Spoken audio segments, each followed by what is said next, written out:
आज हमारे बीच में सीकर से गोवर्धन जी विधायक साहब हैं, कोटा की धरती पर आए हैं। हम इनसे जानना चाहेंगे कि किस प्रकार से चुनाव की रणनीति को लेकर आपका क्या कार्य रहेगा और किस प्रकार से हम 400 पार की ओर लक्ष्य की ओर जाएंगे। देखिए, जिस प्रकार से मोदी जी ने काम किया है,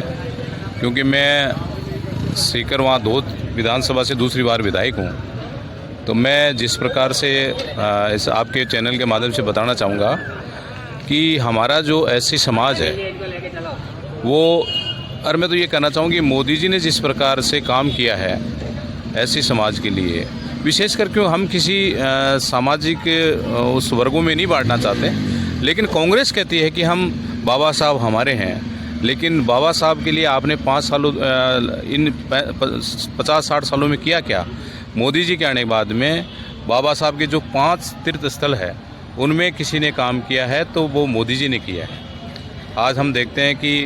भारतीय जनता पार्टी में ऐसी समाज की कोई पूंछ नहीं है, तो हमारे जैसे डॉक्टर रामनाथ कोविंद जी जैसे को राष्ट्रपति बनाया है, द्रौपदी मुर्मू। सर, वो एक ही कहना चाहते हैं कि संविधान में तोड़ मोड़ के उनको वापस वो किया जाएगा। उनको ये डर लग रहा है विपक्षी पार्टियों को कि संविधान में कुछ हम संशोधन कर देंगे, तो क्या ऐसा रणनीति है मोदी जी की। मैं आपको इस आपके मीडिया के माध्यम से बताना चाहूँगा कि न तो कोई संविधान की छेड़छाड़ कर सकता और न कोई आरक्षण की छेड़छाड़ कर। मोदी जी ने खुद ने कहा है कि संविधान के साथ में कोई व्यक्ति छेड़छाड़ नहीं कर सकता। और मैं तो आपके माध्यम से कहना चाहूँगा कि संविधान, क्योंकि मोदी जी ने कहा है कि बाबा साहब डॉक्टर भीमराव अंबेडकर जी भी चाहें अब तो वो भी संशोधन ऐसा नहीं कर सकते, तो क्यों इस चीज़ों को लेकर, झूठी चीज़ों को लेकर जनता में भ्रम फैलाया जा रहा है।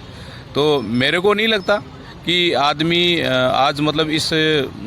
शिक्षा के युग, आधुनिक युग में ऐसा कुछ मानेगा। हो सकता है कि कोई भोले ढाले कोई लोग हो, उनको कोई भड़काने की कोशिश की जा सके, लेकिन मैं आपके माध्यम से बताना चाहूँगा कि मैं ऐसा होता है तो मैं भारतीय जनता पार्टी का एक सिपाही होने के नाते, लेकिन एक ऐसे समाज को चेताना चाहता हूँ कि ऐसा होता है तो सबसे पहला इस्तीफा मेरा होगा। कुछ हमें देखने को भी मिल रहा है कि ऐसी परिवार जो कि मोदी जी से या मोदी जी के कार्यकाल से अभी ऐसा भ्रांतियाँ फैलाई जा रही है विपक्षी पार्टियों की ओर से कि भाई आपको वो खतरे में आ जाएगा, ये हो जाएगा। तो ये क्या उनको आप समझा पाएंगे इस आपके माध्यम से, वोटिंग में चेंजेज हो पाएगा। आप जिस प्रकार से कोटा प्रवास पे आए हुए हैं उस पर आपकी क्या रणनीति रहेगी। देखिए, मतलब मोदी जी, मैं तो ये कहता हूँ कि मोदी जी ने जो योजना बनाई है, आज हम निम्न वर्ग है, एससी वर्ग है, या जो कोई भी है जिनके लिए चाहे उज्ज्वला गैस योजना हो, प्रधानमंत्री आवास योजना हो, आयुष्मान भारत हो, तो क्या मोदी जी ने उसमें नाम लिखा है कि ये ऐसी समाज को नहीं दिया जाएगा। क्योंकि जो गरीब है वो सबके लिए गरीब है, और विशेषकर गरीब में हम किसको देखते हैं, ज़्यादातर जो मजदूर वर्ग है, जो ऐसी समाज है,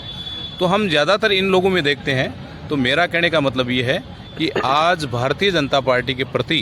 हमारा जो ऐसी समाज है, निम्न वर्ग है, ओबीसी है, उन सब का जुड़ाव भारतीय जनता पार्टी की तरफ बढ़ा है। और यही कारण है कि आज कांग्रेस इस बात को मतलब बरगलाने के लिए, लोगों को बरगलाने के लिए कोशिश कर रही है, लेकिन उनको लगता है कि कांग्रेस में तो अभी कोई प्रधानमंत्री लायक कोई व्यक्ति ही नहीं है, तो किसको वोट देंगे। और राजस्थान में हमारी भारतीय जनता पार्टी की सरकार है और ऊपर नरेंद्र मोदी प्रधानमंत्री बनना तय है, तो लोग अंधे नहीं है, वोट तो भारतीय जनता पार्टी को ही देंगे, मोदी जी को ही देंगे, यह अब मैं दावे से कह सकता हूं। क्योंकि जिस प्रकार से लोगों का मानस बना है, जिस प्रकार से लोगों का इस पिछले 10 सालों से लोगों का जुड़ा हुआ है बीजेपी की तरफ से, तो मैं दावा कर सकता हूं कि हमारे सब लोग मिलकर मोदी जी को पुनः प्रधानमंत्री बनाएंगे। गोविंद जी का बहुत बहुत धन्यवाद।